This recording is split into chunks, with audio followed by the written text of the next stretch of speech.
समस्या यही आती है कि हम क्या पढ़ें क्या ना पढ़ें, क्योंकि आपने भी कहा ये बुक कंसल्ट कीजिए, वो बुक कंसल्ट कीजिए, कोचिंग लीजिए, इतनी सारी ढेर लग गई किताब, कुछ नहीं पढ़ पाए, क्लियर नहीं कर पाए। नहीं, इसलिए मैंने बोला था कि सबसे पहले तो आप जो पैटर्न है उसको समझें जी, प्रीवियस पेपर देखें, उससे पैटर्न क्लियर हो जाता है, क्या क्वेश्चन का क्या उनका सिलेबस। लेकिन हर बार उसी पैटर्न पर आपका एग्जाम पेपर करीब 10 से 15% ही चेंज होता है, बहुत ज्यादा चेंज नहीं होता। तो बड़ा आसान हो गया। बहुत आसान, पैटर्न वही रहता है, क्वेश्चन चेंज होते रहते हैं, लेवल वही रहता है, लेवल थोड़ा सा चेंज होता है। अच्छा, पैटर्न को टायरा साहब समझने का सबसे बढ़िया तरीका क्या है? पैटर्न को समझने का बेस्ट तरीका वही है कि जो एग्जाम आप दे रहे हैं उस एग्जाम का पहले साल का पेपर देखें, पैटर्न वहीं से क्लियर होगा।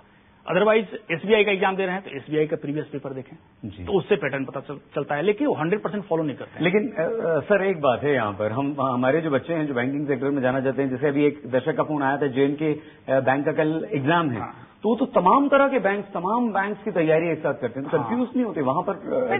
ऑलमोस्ट सारे बैंक्स का पैटर्न सेम ही होता है, वही 10-12% का ही फर्क होता है, यही मैं बताना चाह रहा था। बहुत गौर से आप मनोज टायरा जी की बातें सुनिए। मनोज जी से जुड़ी, एग्जाम से जुड़ी तमाम और बारीकियों को हम जानते रहेंगे, लेकिन उससे पहले हम आपको बता दें कि रेलवे में सब इंस्पेक्टर्स के 511 पदों की जरूरत है रेलवे को, तो उसकी जानकारी भी आप ले लीजिए। जल्दी से एक नजर डालते हैं और उसके बाद फिर मनोज टायरा जी से करेंगे बातचीत। लेकिन आप भी फोन कर सकते हैं, आप फोन जरूर कीजिए, कोई भी तकलीफ, कोई भी परेशानी है उसका समाधान लीजिए। अगर आप इंडियन रेलवे में बनाना चाहते हैं करियर, तो आपके लिए है बेहतरीन अवसर। रेलवे प्रोटेक्शन फोर्स को जरूरत है 511 सब इंस्पेक्टर की। कौन कर सकता है आवेदन? किसी भी मान्यता प्राप्त यूनिवर्सिटी से ग्रेजुएशन कर चुके उम्मीदवार कर सकते हैं अप्लाई। कैसे करें आवेदन? अगर आप आवेदन करना चाहते हैं तो हमारी वेबसाइट news24online.com से पूरी इन्फॉर्मेशन ले सकते हैं। कैसे होगा selection? Written test, physical efficiency test, physical measurement test और इंटरव्यू के आधार पर होगा सिलेक्शन।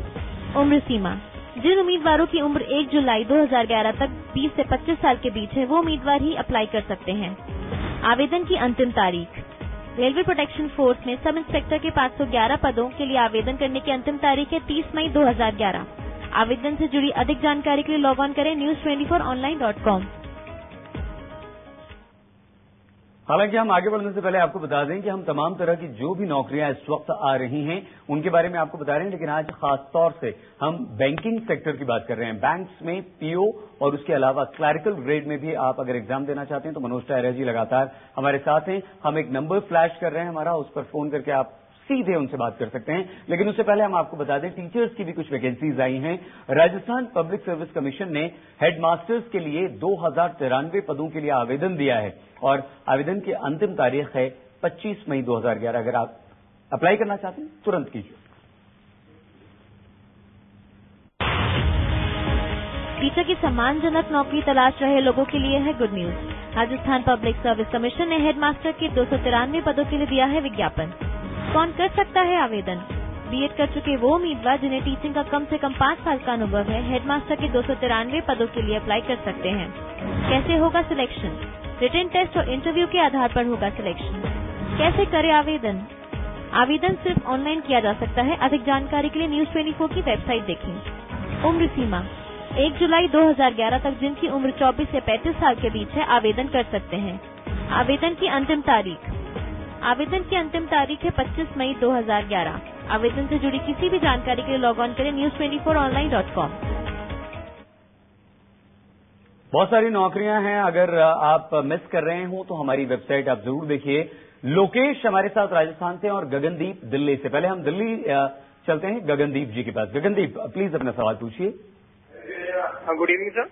Good evening. हेलो, सुन रहे हैं गगनदीप हम आपको, प्लीज अपना सवाल पूछिए। सर मैं ये जानना चाहता हूँ कि मैंने बैंक के 2-3 बार से ट्राई किया है एग्जाम के लिए, लेकिन सर मेरे को हमेशा जो मेरा वीक पॉइंट रहा वो मैं रीजनिंग में रहा है। रीजनिंग की पकड़ मेरी बहुत कम रही है। मैं रीजनिंग की तैयारी भी बहुत करता हूँ, लेकिन रीजनिंग क्वेश्चन में मैं हर बार मार खाता हूँ सर। तो रीजनिंग के लिए कुछ मेरे को टिप्स बताइए कि रीजनिंग क्वेश्चनों की तैयारी किस तरह? 3 सेक्शन होते हैं ना, एक कॉमन सेंस रीजनिंग हो गया, एक एनालिटिकल रीजनिंग हो गया, एक नॉन वर्बल फिगर वाला। किस सेक्शन में आपको प्रॉब्लम होता है?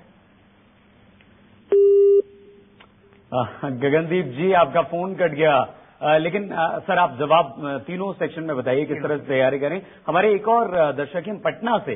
प्लीज अपना सवाल पूछिए। चंदन जी। सर मैं चंदन कुमार बोल रहा हूँ सर। नमस्कार। नमस्कार, बोलिए। सर मेरा वीक पॉइंट इंग्लिश है। अंग्रेजी में मैं हमेशा मार खाता रहता हूँ। मैंने पुराने क्वेश्चंस किए तो उसमें इंग्लिश हम 15 से 20 ही पहुंच पाते हैं, तो इस तरह से मेरा तो सिलेक्शन कभी नहीं हो पाएगा सर। नहीं, ऐसा नहीं है। इंग्लिश क्वालिफाइंग होता है, तो आप ये पता कर लें आप कि इंग्लिश में आपका कम से कम 40% का स्कोर कम से कम होना चाहिए। तो उस हिसाब से आप अपने क्वेश्चन को सॉल्व करें ताकि आपका आउट ऑफ 50 20 से 25 मार्क्स आपको आ जाए बस। लेकिन उसमें आप क्वालिफाई नहीं करेंगे तो आपका पेपर चेक नहीं होगा, इसलिए इसको भी कंफर्म करना है कि आप क्वालिफाई कर रहे हैं। तो इंग्लिश पे तो ध्यान देना होगा, उसके बिना काम नहीं चलने वाला। लेकिन क्वालिफाई करना है आपको। उसको रैंकिंग में उसका मार्क्स नहीं जोड़ते हैं। ये तो बहुत चंदन बहुत अच्छी बात है आपके लिए। चंदन सुन रहे हैं आप हमें? Sir excuse me sir. Sir English में जो हमारा स्कोरिंग है वो किस तरह से हम बढ़ा सकते हैं, इस बारे में थोड़ा बताएं। नहीं, आप सिलेक्ट कर लेना कि आपका वोकैबुलरी ठीक है, ग्रामर ठीक है, किस सेक्शन में आप अच्छा कर सकते हैं जी। उसको सिलेक्ट करके उस पर आप अटेम्प्ट करें बस। और ज्यादा स्कोर करने की जरूरत नहीं है चंदन, आपको सिर्फ क्वालिफाई करना है। ये तो बहुत अच्छी बात है। दूसरे सब्जेक्ट्स पर कॉन्सेंट्रेट कीजिए।